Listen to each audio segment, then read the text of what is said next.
Our last examples have shown a pattern to the equation that represents the applications of exponential relationships. So basically, if we're talking about exponents, there are several different forms of the equation that we have. So we'll start off by writing out each of the different forms that you will see or possibly use.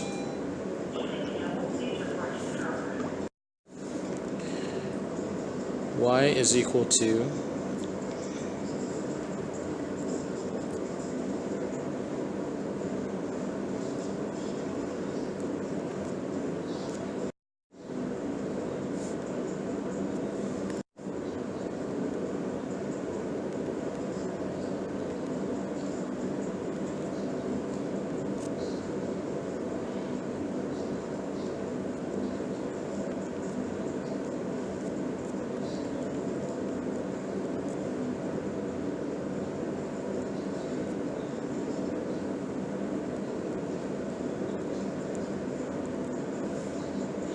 Now, A represents the start value.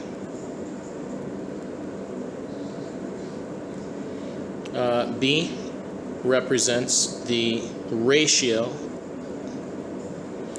or fraction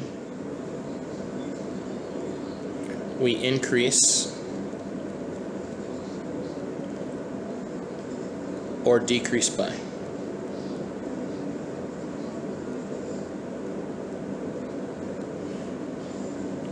R is for growth. R represents a percentage of a growth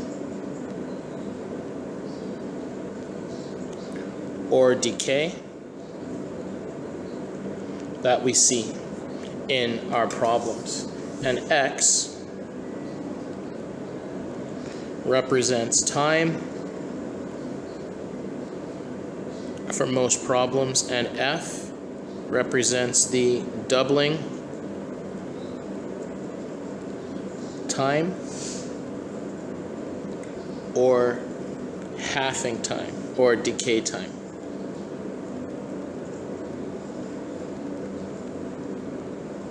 Now, these are when your B values are equal to 2 or 1/2.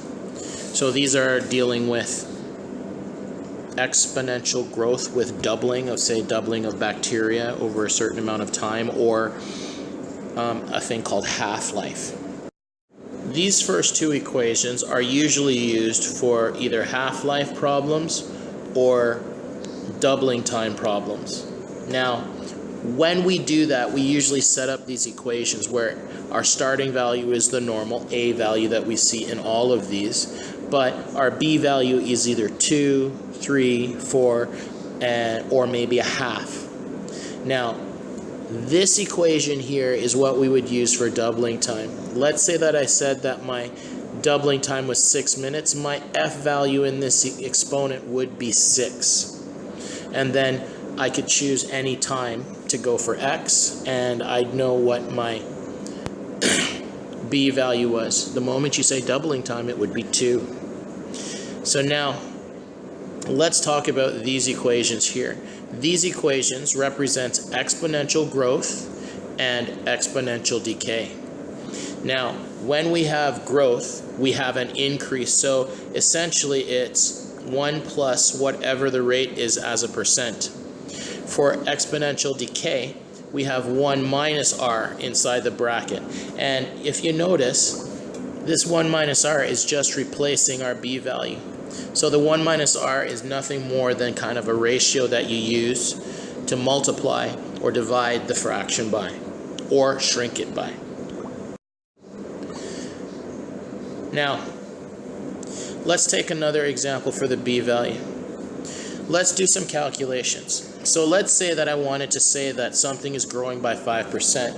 Then what I would say is B is equal to 1 plus, well, if something is increasing, it has to be plus. So growing means it's plus. And then our percentage is 5%, so we write 0.05 as our value. If something is losing a value by 8%, then we would write, well, 1 losing means minus. So it could be decaying, it could be depreciating in value, and we would subtract whatever that 8% is as a decimal. Now, if something is doubling, then we don't even bother with these 1 plus r and 1 minus r's. All we do is we let our b value, the doubling, means 2. Means b equals 2. If we say something has a half-life, half-life means thing is cut in half.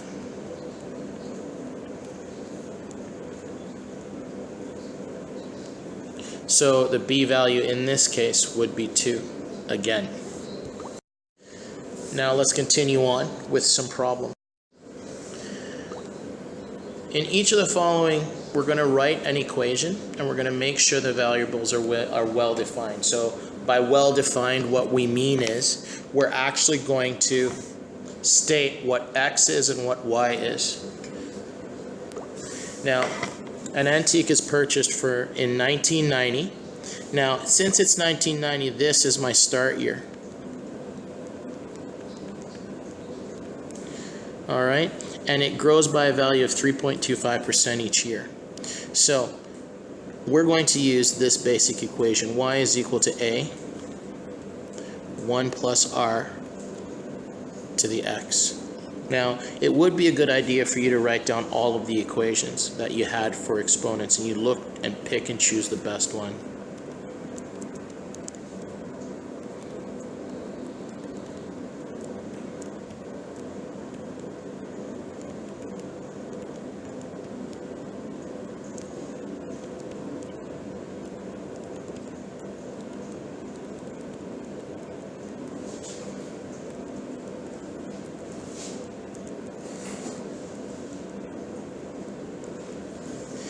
Now, in this case, this is a growth because it's positive, so I'm going to put 1 plus r. And it grows by a value of 3.25%. So that means my equation is going to be y is equal to, well, our start value is this, the 5,000. So this is 5,000. And we're going to write 1 plus 0.0325 raised to the x. Now, to get 3.25% as a decimal, take 3.25 and divide by 100, and that gives us 0.0325. Now, let's try, and once we've got our equation, we say what each of these means. So, the key idea is, in order to know what y is, you look at what a is. A is the money. So a is, y is the value in dollars, and x is the time since 1990. So in order to find x, every time we need that, we go x is equal to the year minus 1990. If we ever wanted to find certain years, how much they're worth. Let's try the next one. A town has residents in 2001. It grew by a rate of 0.5% per year. Now this grew means it's a plus. So it's going to be one of these two equations here. It's either this one or this one. Now, we're going to start by using the same equation again that we used in the previous one. So we got y is equal to a, 1 plus r, to the x.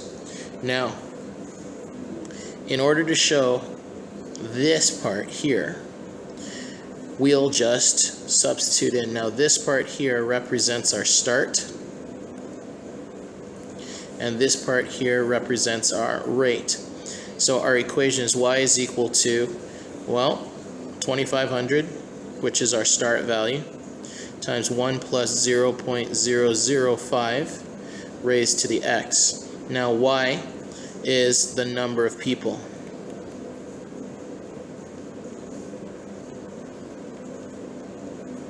And x is the years past. 2001. For our next problem, we have water in a pond that absorbs 10% of light passing for every meter. Absorption means that it's a decrease, right? So it removes the quality or quantity of light that we have for a certain amount. So here's what we do. We write our equation.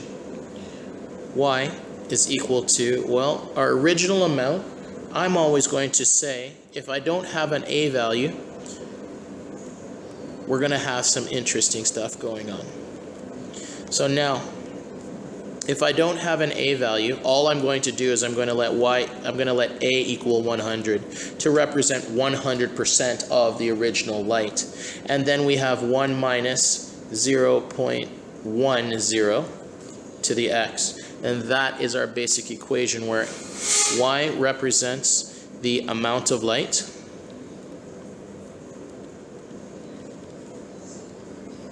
and x represents the number of meters in depth.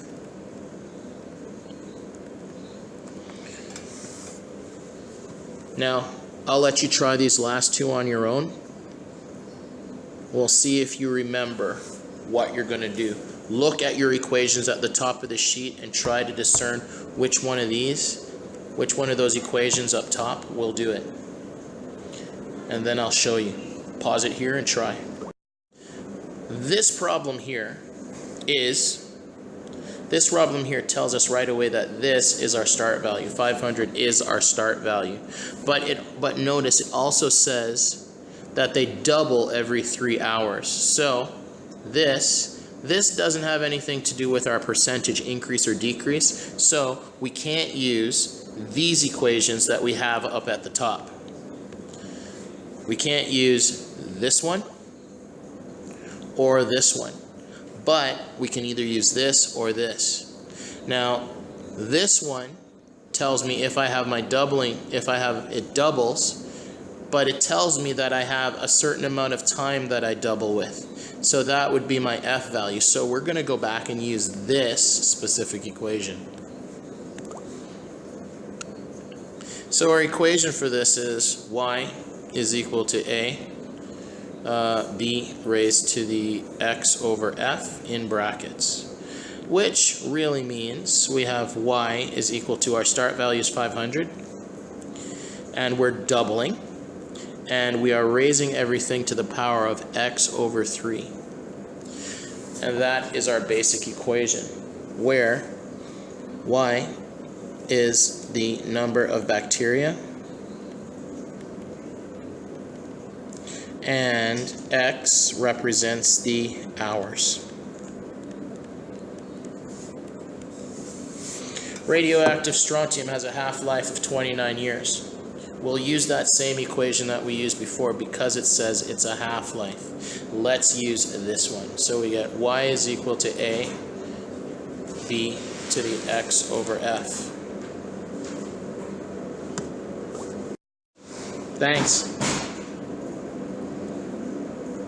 Now, since we don't have a starting value, I'm always going to let my A value equal 100. So it's like saying I have 100%. Now, because B is half-life, I'm just going to write 1/2 raised to the x. Now, because they tell us that it takes 29 years to cut it in half, we write x over 29. So y is the amount left, and x represents the years. And we're done. I want you to work on the attached sheets that you see. And then we're going to start talking about how to solve for certain things. You should be able to come up with the equations for most of these now.